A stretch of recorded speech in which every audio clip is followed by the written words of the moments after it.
Hello students, in continuation to earlier videos, today we are going to discuss psychrometric properties. Psychrometric properties means atmospheric air is not dry but it is containing the moisture and other gases also, and that's why it is called as moist air.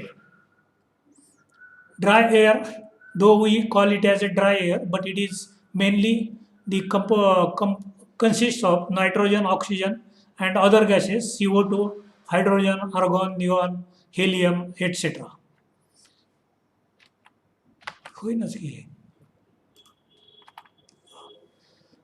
Moist air, it is mixture of dry air and water vapor. The moisture present in the atmosphere is known as the water vapor moisture. Saturated air, when air is not having further capacity to absorb the water vapor, then it is called as a saturated air. Degree of saturation, the extent up to which the air is saturated is degree of saturation. These are the various terms used in the psychrometric properties. Dry bulb temperature, the temperature measured with the normal thermometer is dry bulb temperature. When the normal thermometer neck is covered with the wet cloth, then it is called as wet bulb temperature. Wet bulb depression is difference between dry bulb temperature and wet bulb temperature. Dew point temperature, when the moisture in the atmosphere start condensing, it is called as a dew point temperature. Dew point depression is again difference between dBT and the dew point temperature. And now this is the psychrometric chart from which we get the various properties of the air, actual air. So in this there is dry bulb temperature on the x-axis and specific humidity grams per kg of dry air on the y-axis. Then various lines are there. There is a wet bulb temperature, dew point temperature, and saturation temperature line. That curved line, extreme curved line, is a saturation line or saturation curve. On this, you can also get the specific enthalpy in kilojoules per kg of dry air.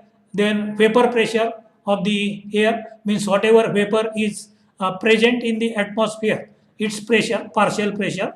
So this property, wet bulb temperature, all these properties we can get from the psychrometric chart. So just like the refrigerant chart and table, you should have a good practice of reading carefully the psychrometric chart. Now, various laws related with the psychrometric processes, that is the Dalton's law of partial pressure. Air is a mixture of dry air and a water vapor. So, sum of the partial pressures is the total pressure, and total pressure you might have measured earlier with the help of the barometric pressure. So, barometric pressure is sum of dry air pressure plus pressure of exerted by the water vapor in the air. Then specific humidity or the humidity ratio, it is the mass of water vapor per unit mass of dry air, grams per kg of dry air, mv divided by ma. For getting mv and ma, we have basic relations, pv equal to mrt. From that relation, you can get mass of vapor and mass of air, and when it is put into this relation, mv divided by ma, you will get this relation, that is the specific humidity is equal to 0.622 into PV divided by P total or P barometric minus partial pressure of the water vapor.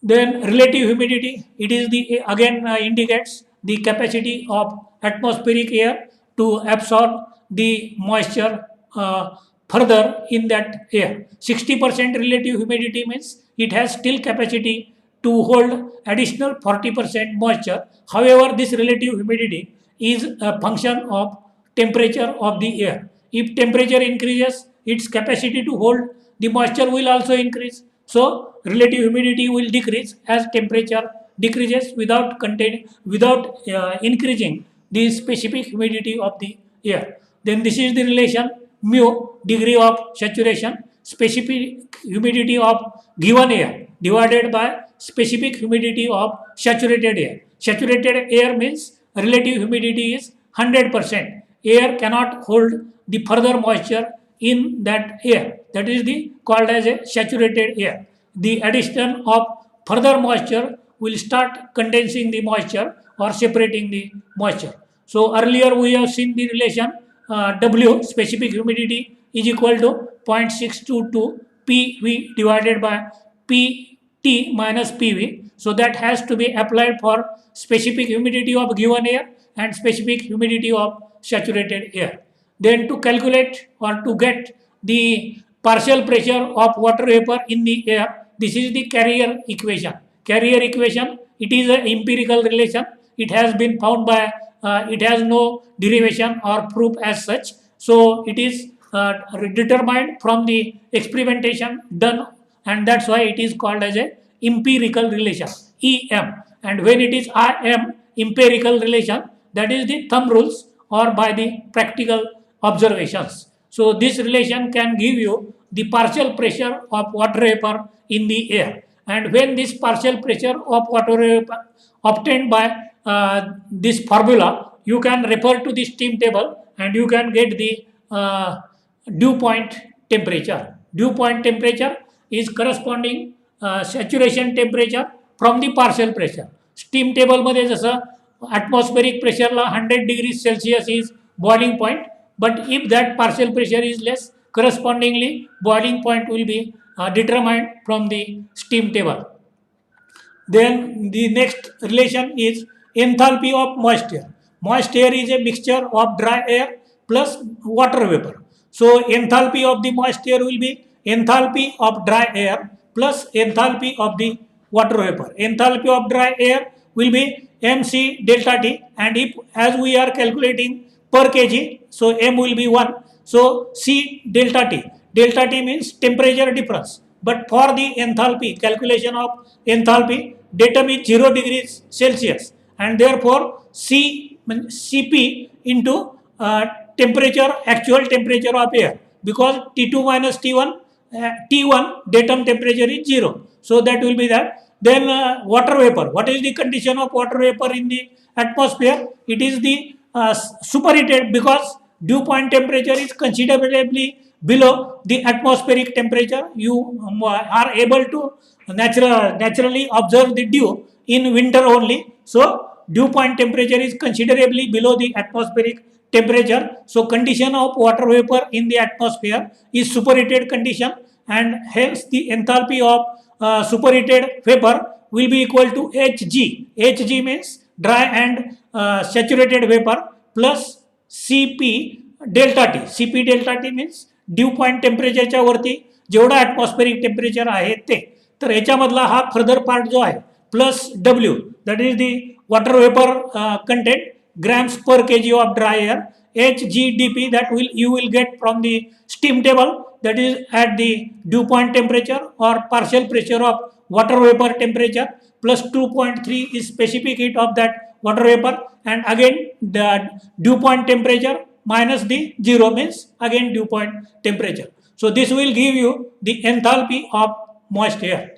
Now these are various psychrometric processes. So on this psychrometric chart we have drawn various processes. Process number 1, OA, sensible heating. So what is on the x-axis? Dry bulb temperature. Here moisture content is not changing, specific humidity is remaining same, and only the temperature is increasing, and therefore it is called as sensible heating. So if you are doing the heating with electric coil, it can be called as a sensible heating, because electric coil is not going to add any moisture in the air. Similarly, if you are cooling the air with the again the cooling coil, then it will be OB, sensible cooling, only difference, only change in temperature. Humidification means addition of moisture content, specific humidity will be. So if you find that if air is passed through air washer, that is through a spray of water, then moisture content will increase, it is called as humidification. If moisture is reduced, it is called as dehumidification. Then next is heating and humidification. Heating means temperature increase, at the same time moisture is also increasing, that is called as heating and humidification. Opposite to that, OF is cooling and dehumidification, and the last process is cooling and humidification, means temperature is also increasing, temperature is also decreasing, and humidification is also occurring, and that is OG. And heating and dehumidification means humidity is decreasing and temperature is increasing, that is the OH. So simply if you are heating the air, then there will be its capacity to hold the moisture will increase, and therefore relative humidity will increase. So this is again the psychrometric chart, and here you can see the various lines, and with the help of this, using this psychrometric chart, you can solve the simple numericals, and those simple numericals can be calculation of the dew point temperature or the enthalpy change, or you can take also the examples of various psychrometric processes. So these psychrometric processes are already we have discussed, that is sensible heating, then sensible cooling 1 and 2, then next is humidification, and then another is dehumidification.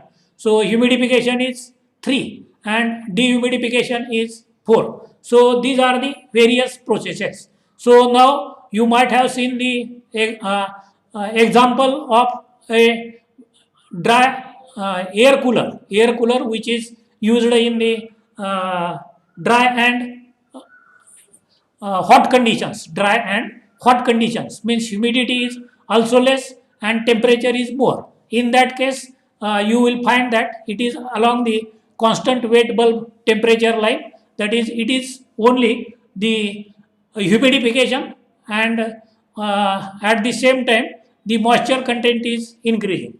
So you can find the water coolers being used in the hot and dry conditions, while the air conditioners used in hot and humid conditions. So the natural atmospheric air at a seashore or around a lake, म्हणजे तळ्याच्या काठी, नदीच्या काठी किंवा समुद्राच्या काठी जर असेल तर moisture content of the air will be more, and if it is away from that, and particularly in Marathwada, Nagpur region, you will find that air humidity content, moisture content is less.